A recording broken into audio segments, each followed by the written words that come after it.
SPPI online में आप सभी का स्वागत है।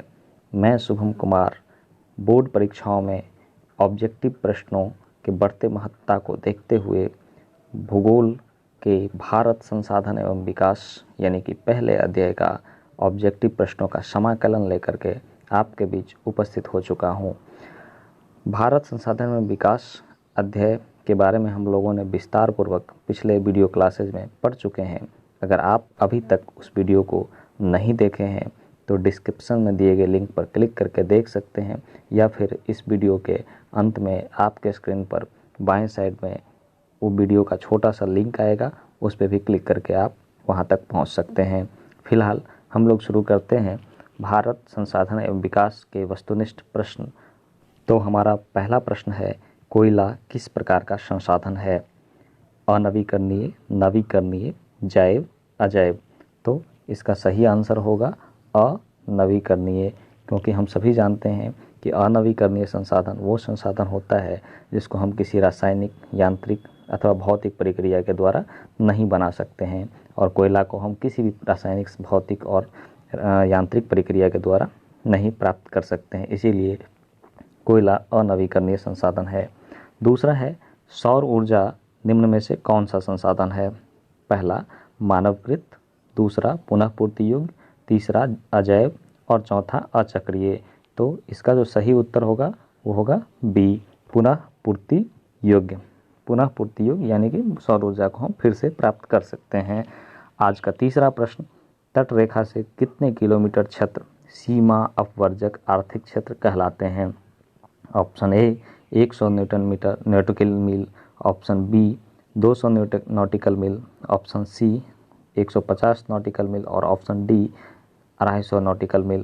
तो इसका जो सही आंसर होगा ये ऑप्शन बी होगा, यहाँ मिसप्रिंट है, 200 नॉटिकल मील। अब चौथा जो प्रश्न है वो है, डाकुओं की अर्थव्यवस्था का संबंध है। ऑप्शन ए संसाधन संग्रहण से, ऑप्शन बी संसाधनों के अनियोजित विदोहन से, ऑप्शन सी संसाधन के नियोजित दोहन से और ऑप्शन डी इनमें से कोई नहीं। तो इसका जो सही उत्तर होगा संसाधनों के अनियोजित दोहन से, बी होगा। हालांकि यहाँ पे मिसप्रिंट है, संसाधनों के अनियोजित दोहन से। संसाधनों को अगर हम अनियोजित तरीका से यूज करते हैं तो हम लोग उसको डाकुओं की अर्थव्यवस्था करते हैं, मतलब हम लोग लूट रहे हैं संसाधनों को। पांचवा प्रश्न है, समुद्री क्षेत्र में राजनैतिक सीमा के कितने किलोमीटर क्षेत्र तक राष्ट्रीय संपदा निहित होती है? तो इसका जो आंसर होगा ये होगा जो ऑप्शन सी में है, 12.5 किलोमीटर। छठा क्वेश्चन है, कौन सा स्रोत अनवीकरणीय है?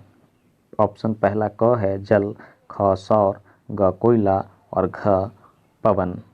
तो अनवीकरणीय स्रोत जो है वो हम सभी जानते हैं, क्वेश्चन रिपीट हो गया, कोयला। सातवां प्रश्न है, सौर ऊर्जा निम्नलिखित में से कौन सा साधन है? मानवकृत, पुनः पूर्ति योग्य, अजैव और अचक्रीय। तो सौर ऊर्जा पुनः पूर्ति योग्य है। और आठवां प्रश्न है, निम्न प्राकृतिक संपदाओं में किसका भंडार सीमित है? पहला है कोयला, दूसरा हवा, तीसरा मिट्टी और चौथा सौर शक्ति। तो सीमित किसका भंडार है? कोयला का। ठीक है। नौवां प्रश्न है, भारत में के किस राज्य में सौर ऊर्जा के विकास की सर्वाधिक संभावनाएं हैं? तो ये जो है इसका सही आंसर है राजस्थान। राजस्थान में धूप ज़्यादा होता है ना, तो वहाँ पे वर्षा कम होती है, इसलिए बादल कम होते हैं, इसीलिए वहाँ सौर ऊर्जा के विकास की सर्वाधिक संभावनाएं हैं। 10वां क्वेश्चन, पर्यावरण प्रत्येक वर्ष किस तिथि को मनाया जाता है? पर्यावरण दिवस प्रत्येक वर्ष किस तिथि को मनाया जाता है? तो ये हमने पढ़ा है, 5 जून को प्रत्येक वर्ष मनाया जाता है। 1972 के स्टॉकहोम सम्मेलन के बाद ये मनाया जाने लगा था। और 11वां प्रश्न है, प्रथम पृथ्वी सम्मेलन कहाँ हुआ था?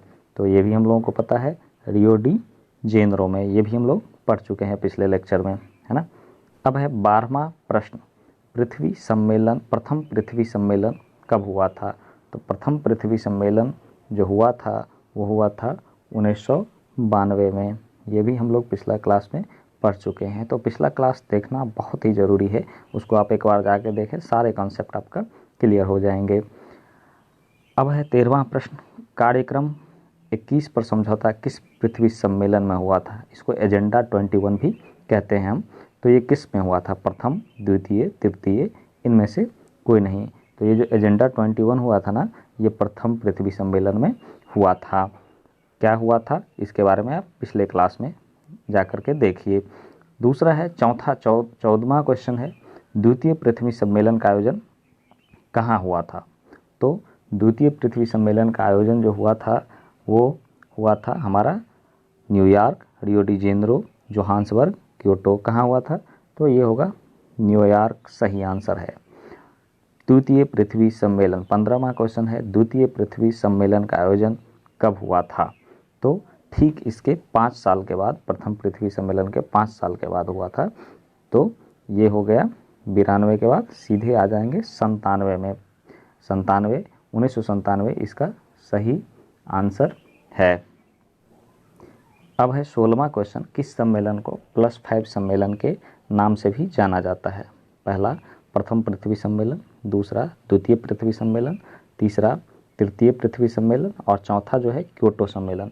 इसका सही उत्तर होगा द्वितीय पृथ्वी सम्मेलन। क्यों जाना जाता है? क्योंकि ये प्रथम पृथ्वी सम्मेलन के 5 साल के बाद हुआ था। 17वां प्रश्न है, क्योटो सम्मेलन में कितने गैसों के उत्सर्जन में कटौती का प्रस्ताव हुआ था? 4, 8, 5, 6। तो इसका सही जवाब है 6। 6 गैसों के उत्सर्जन में कटौती का प्रस्ताव हुआ था, जिनमें था CO2, मीथेन, N2O, HFC और HFC पर फ्लोरोकार्बन, हेक्सा क्लोराइड। ये 6 गैस थे जिस पर कटौती का प्रस्ताव हुआ था। 18वां क्वेश्चन है हमारा, क्योटो सम्मेलन में निम्न में से किस गैस के उत्सर्जन में कमी करने पर सहमति बनी? CO2, N2O, मीथेन, सभी। तो ये सभी हम जानते हैं कि 6 गैस पर हुआ था, जिसमें ये तीनों गैस शामिल थे। तो इसका आंसर सभी होगा। 19वां क्वेश्चन है, तृतीय पृथ्वी सम्मेलन कहाँ हुआ था? New York, Rio de Janeiro, Johannesburg, Kyoto. तो ये भी हम लोग जानते हैं जोहान्सबर्ग में हुआ था। 20वां क्वेश्चन है, तृतीय पृथ्वी सम्मेलन कब हुआ था? तो कहाँ हुआ था? जोहान्सबर्ग में। और कब हुआ था? तो इसमें ऑप्शन है हमारा 2002, 1997, 95 और 92। तो सही जो उत्तर होगा ये होगा 2002। अब 21वां क्वेश्चन है आज का, सतत विकास की अवधारणा कहाँ से आया? तो द्वितीय पृथ्वी सम्मेलन में, तृतीय पृथ्वी सम्मेलन, क्योटो सम्मेलन या ब्रिटरलैंड आयोग के प्रतिवेदन? तो हम सभी जानते हैं इसका आंसर जो होगा घ होगा। ब्रिटरलैंड आयोग के प्रतिवेदन में यह कहा गया कि सतत विकास हम लोगों को करना चाहिए। सतत विकास क्या है, इसको डिटेल से जानने के लिए आप फिर से कहूँगा कि पिछले क्लास को ज़रूर देखिए।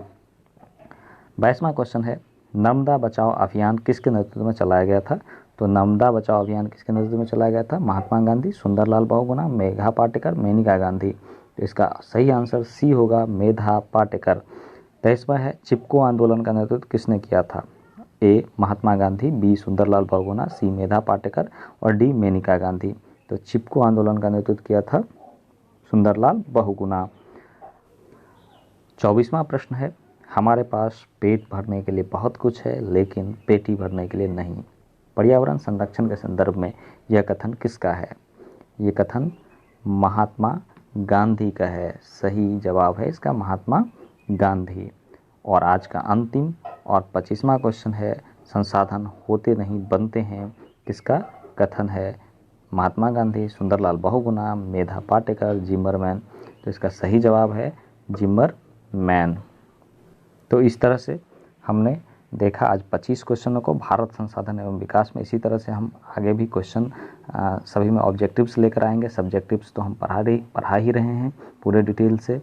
तो आशा करता हूं कि आप लोगों को अच्छा लगा होगा। आप लोग इसे नोट कर लीजिए, याद कर लीजिए, बोर्ड परीक्षाओं में बहुत काम आने वाला है। यकीन मानिए इससे ज़्यादा कुछ भी नहीं पूछा जाएगा। मैंने बहुत मेहनत किया है कि जितने भी संभवतः क्वेश्चन बन सकते थे मैंने बनाया है। तो आशा है अच्छा लगा होगा। अच्छा लगा है तो लाइक कर दीजिए, शेयर कर दीजिए, और अच्छा नहीं लगा है तो अपना सुझाव कमेंट बॉक्स में टाइप कर दीजिए। Okay, good day and take care.